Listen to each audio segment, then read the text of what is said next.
പോണേ രംഗച്ചേട്ടൻ കാണിക്കുമെന്ന് പറഞ്ഞാൽ കാണിക്കും. ഇതൊരു iPhone 13 ആണ്.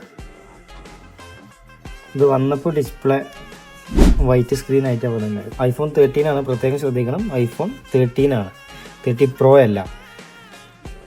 ഇത് ഡിസ്പ്ലേൻ്റെ കംപ്ലൈൻ്റ് ആയിട്ട് പച്ച screen, white screen, yellow screen, മേലെ 2 ഐഫോൺ, ഇതൊക്കെ ആയിട്ട് ഒരുപാട് പ്രശ്നം iPhone 13 വരുന്നുണ്ട്. അപ്പോൾ ഇതിപ്പോൾ നമുക്ക് വന്നപ്പോൾ iPhone 13 വൈറ്റ് കളറിലായിരുന്നു വന്നിട്ടുണ്ടായിരുന്നത്. അപ്പോൾ നമ്മൾ ആ വൈറ്റ് സ്ക്രീനിൽ നമ്മൾ സാധാരണ 30 Pro Max ചെയ്യുന്ന അതേ സൊല്യൂഷനിൽ തന്നെ നമുക്കത് ചെയ്യാൻ കഴിഞ്ഞിട്ടുണ്ട്. അപ്പോൾ ഇതുപോലുള്ള കംപ്ലയിൻസ് iPhone 13 ആയിക്കോട്ടെ, 30 Pro ആയിക്കോട്ടെ, 14, 40 Pro എല്ലാ മോഡൽസിൻ്റെയും കംപ്ലയിൻസ് നമുക്ക് ഡിസ്പ്ലേ മാറ്റാതെ തന്നെ നമ്മളിവിടെ ശരിയാക്കുന്നുണ്ട്. അപ്പോൾ iPhone 13 ഉപയോഗിക്കുന്ന നിങ്ങളുടെ ഫ്രണ്ട്സിന് ഈ വീഡിയോ ഒന്ന് ഷെയർ ചെയ്ത് കൊടുക്കുക. കമൻറ്റ് ബോക്സിൽ അവരൊന്ന് മെൻഷൻ ചെയ്യുകയും ചെയ്യാം. ഓക്കെ.